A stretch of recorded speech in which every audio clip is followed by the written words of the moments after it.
Assalamu alaikum, 1 p.m. This is Radio Pakistan. The news read by Aisha Ghazi. First, the headlines. Foreign Office says killing of a Pakistani prisoner in Indian jail amidst frenzy created by New Delhi and media poses threat to the life and security of Pakistanis and Kashmiris in India. The UN Security Council has rebuffed India's attempts to implicate Pakistan in the Pulwama incident.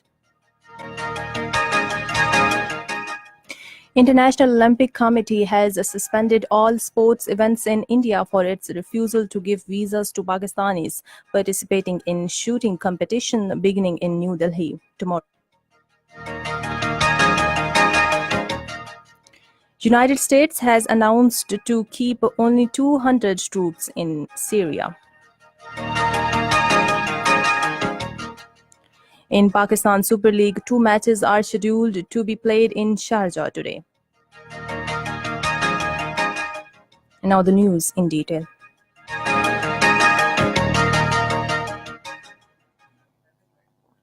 Foreign Office spokesperson Dr. Mohammad Faisal has said killing of a Pakistani prisoner in Indian jail in the midst of frenzy created by Indian government and media is a threat to the life and security of Pakistanis in India.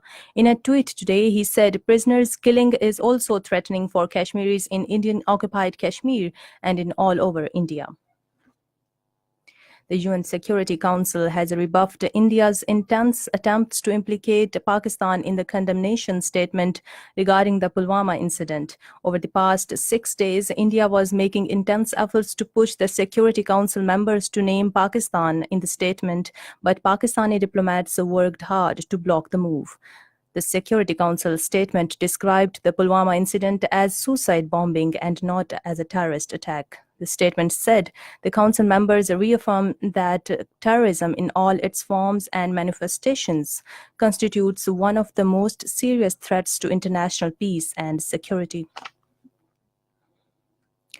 International Olympic Committee has suspended all sports events in India until it guarantees to comply with rules of the committee. The decision was taken after New Delhi refused to give visas to Pakistani shooters for shooting competition beginning in India tomorrow. In a statement, the committee said this situation goes against fundamental principles of the Olympic Charter.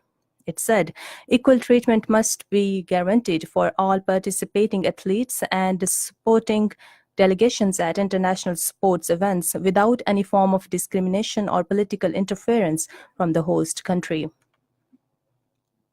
In occupied Kashmir, Indian troops in their fresh act of state terrorism martyred another youth in Sopore town today. The troops martyred the youth during a cordon and search operation in Warpora area of the town. Meanwhile, the occupation authorities have imposed restrictions and suspended mobile internet service in Sopore. On the other hand, an officer of Indian Border Security Force committed suicide in Poonch district. This incident raised the number of such deaths amongst the Indian troops and police personnel to 423 in occupied Kashmir since January 2007. National Assembly resumed its session at the Parliament House in Islamabad today with Deputy Speaker Qasim Khan Suri in the chair. At the outset, the opposition parties created rumpus in the House and raised slogans against the government in front of the Speaker's dais. They also tore apart the gas bills. Minister for Communication Murad Saeed regretted the posture of the opposition parties in the House. He said it is the time to give a united message when threatening statements are emanating from India. Finance Minister Asad Umar says decisive actions taken by the government to rescue an economy inherited on the verge of default are showing visible positive results. In a tweet, he said current account deficit for the previous month reduced 54% as compared to corresponding period of last year.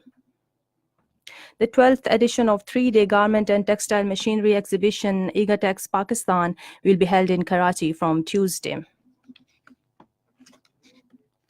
United States will leave a small peacekeeping group of 200 American troops in Syria for a period of time after President Donald Trump pulled back from a complete withdrawal.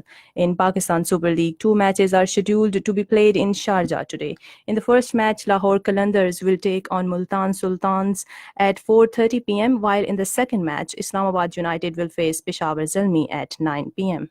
And that is the end of the news. For more news and analyses, log in onto our website radio.gov.pk and also watch live video streaming of our bulletins on the link facebook.com/Radio Pakistan News Official.